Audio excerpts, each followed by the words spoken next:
Tonight, the Charlie Kirk assassination fallout. Law enforcement zeroes in on a suspect. How political figures on the left and right can turn down the rhetorical temperature. Plus, why downtown Chicago Alderman Brendan Riley thinks he can oust longtime Cook County Board President Tony Preckwinkle. As I'm going on, the second tower melted. And legendary Chicago journalist Carol Marine reflects on her escape from Ground Zero as the nation observes the 24th anniversary of 9/11.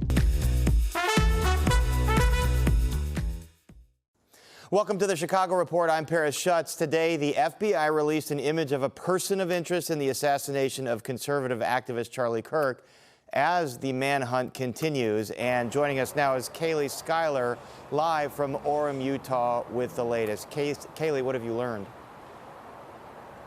Hi, Paris. So this afternoon, officials postponed their update because they say there were rapid developments in the investigation, and now FBI Director Kash Patel is on his way here. What we know right now is the person who shot and killed Charlie Kirk is still on the run, but authorities have gathered more evidence and released new details on the suspect.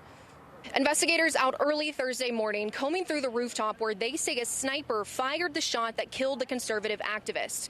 Now they're asking for the public's help to find this man, a person of interest dressed in dark clothing, a hat, and sunglasses. And they say they recovered a high-powered bolt-action rifle they think was used by the shooter located in the woods near the college campus. FBI laboratory will be analyzing this weapon. Authorities reportedly found messages on the weapon and ammunition, though their meaning remains unclear. We find ourselves today hunting a murderer who chose to violate our rights, the rights of an individual within this country. The FBI is offering a reward of up to $100,000 for anyone with information that leads to the identification and arrest of the gunman. The suspect blended in well with a college institution. The Turning Point USA CEO was a close friend and ally of President Trump, who announced he will award Kirk the Presidential Medal of Freedom posthumously. Charlie was a giant of his generation, a champion of liberty, and an inspiration to millions and millions of people. This afternoon, Vice President Vance met with Kirk's family and friends here in Utah, and now Kirk's casket is on its way home to Phoenix aboard Air Force Two. In Orem, Utah, Kaylee Schuyler, Fox 32 Chicago. Kaylee, thanks very much. We appreciate it. And we know the country is at a crossroads right now. Will this moment lead to a renewed commitment to respectful debate among people of different political persuasions, or will it accelerate a troubling trend toward political violence and all-out hate of the other side? Joining me is Chicago Tribune editorial page director Chris Jones, who has been writing some editorials about this very subject. Chris, you have an editorial out today on the website. Have public officials, by and large, been responsible in their responses to this? Well, I think it's difficult for public officials to be responsible because they're mostly so dug into their respective ideological bunkers. And, you know, we've tried to stand for dialing down the rhetoric. I think there's been excessive rhetoric on all sides. I think, you know, I think it begins with President Trump, who is obviously a bomb thrower. I think that he had the opportunity right after this to strike a nonpartisan tone or to say, look, everybody lay down your weapons, essentially. He didn't do that. He said he blamed the left wing. And then, of course, then you've got other government officials who are sort of responding in kind and saying, you know, it's not our fault, that the worst kind of hate and the worst kind of threats are on the other side. I don't know what it will take to get people to somehow, you know, dial this down. It's almost like we need somebody we don't yet know who could do it.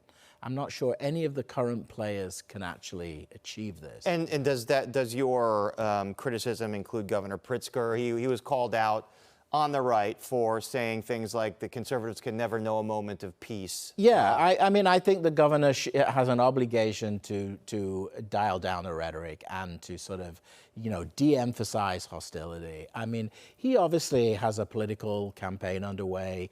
He obviously is deeply disturbed at President Trump. I understand all of that.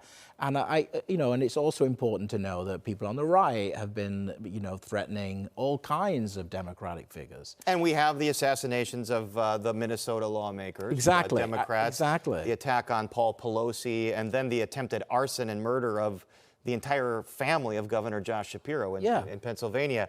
I see a lot of tribalism in silos on social media where it seems like one side doesn't understand that it's happened a lot on the other side. Well, even the different sides are on different channels. You go on X, you can see all of the conservative stuff. You go over on Blue Sky, you can see all of that.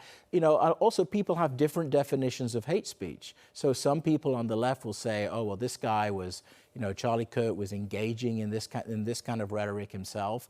Some people have even gone so far as to say he deserved it. Most people, I think, have stopped clear of that, but they have said, to some degree, you live by the sword, you die by the sword in some cases. Then on the other side, you've got the opposite, sort of saying it's a war. This is now something in the,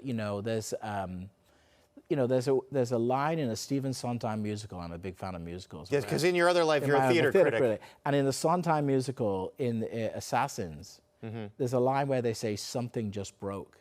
And some people feel that something happened there that broke everything, that this is a new moment, and that I think on the right, you're seeing 1,000 million versions of that something just broke. It's a curious moment. It's curious also because social media, the algorithms reward those kinds of incendiary comments.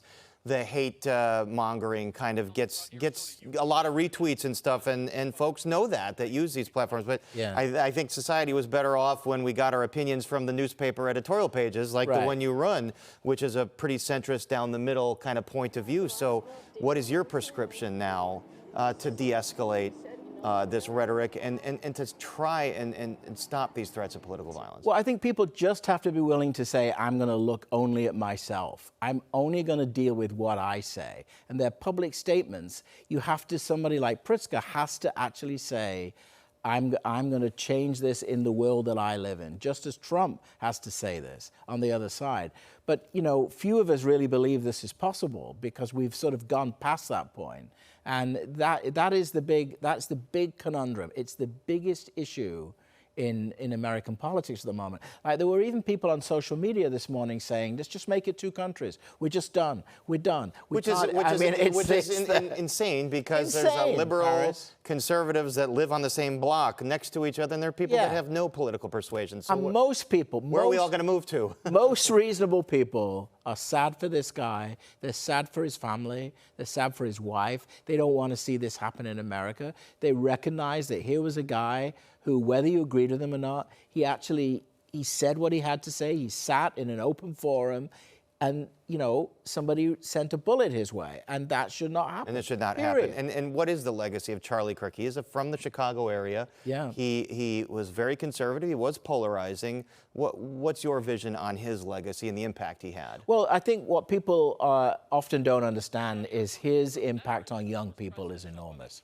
That I think that a lot of college-age men, young men, really were fascinated by him. I have kids that age myself. They are very aware of him, whether or not they agree with him. It's all about his ability, and this, I think, is why a lot of Republicans are so destroyed by this, is that they saw his ability to bring in young people to the conservative movement. Right. That's what he did. Because if you hang out with conservatives, a lot of I did at the RNC, there's a lot of people my age and older.